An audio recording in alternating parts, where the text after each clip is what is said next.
Okay, guys, welcome back to Also Channel.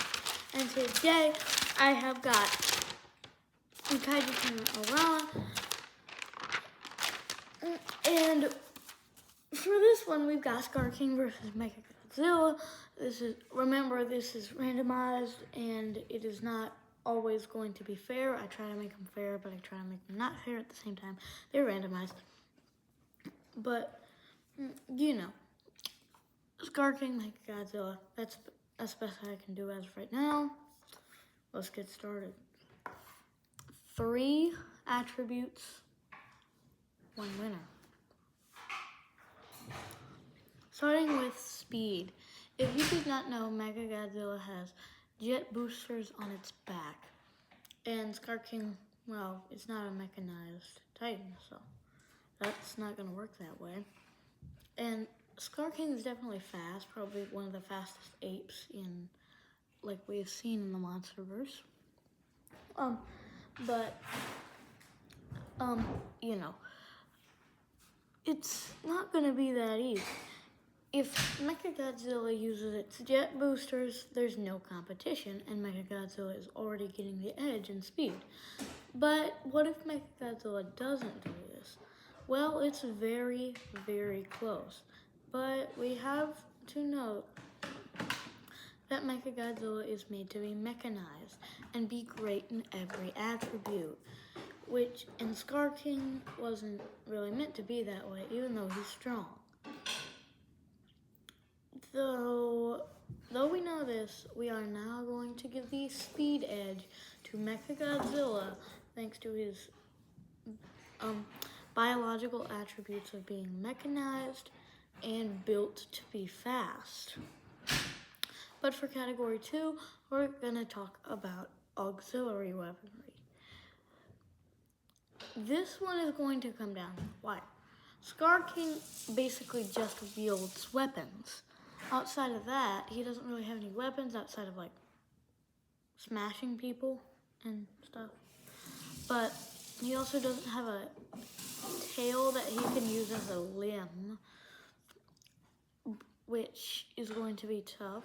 Mechagodzilla does have that. Mechagodzilla can use his tail to knock over just about any kaiju, and can use the tip of its tail, which is mechanized, to have a point that can cut right through anything. Mechagodzilla also has its proton screen and its lightning hand. I don't know how that works.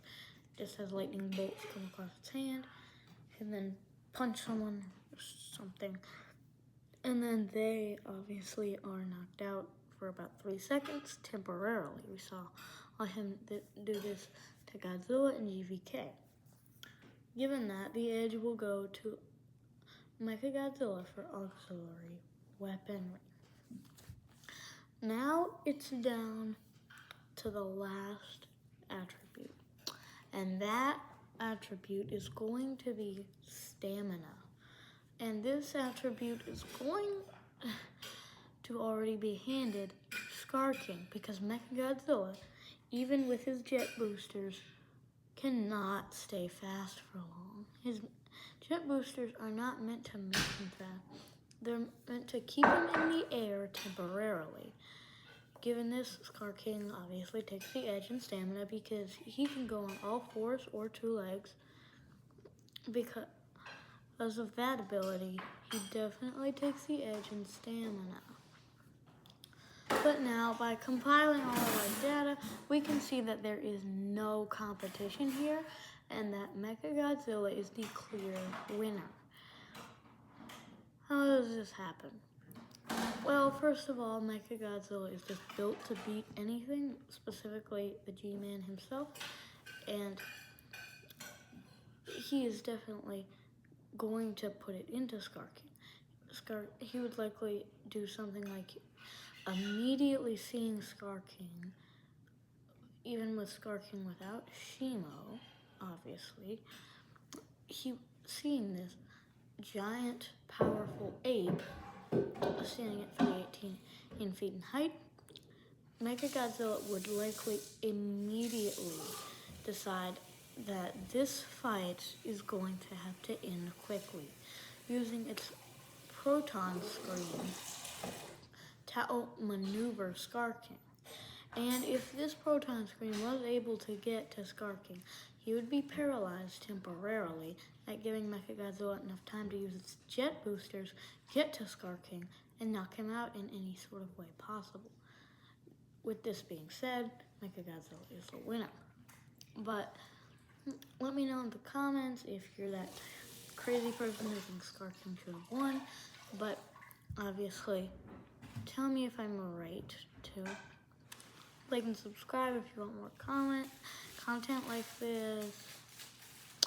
And definitely, I will see you in the next one. Peace.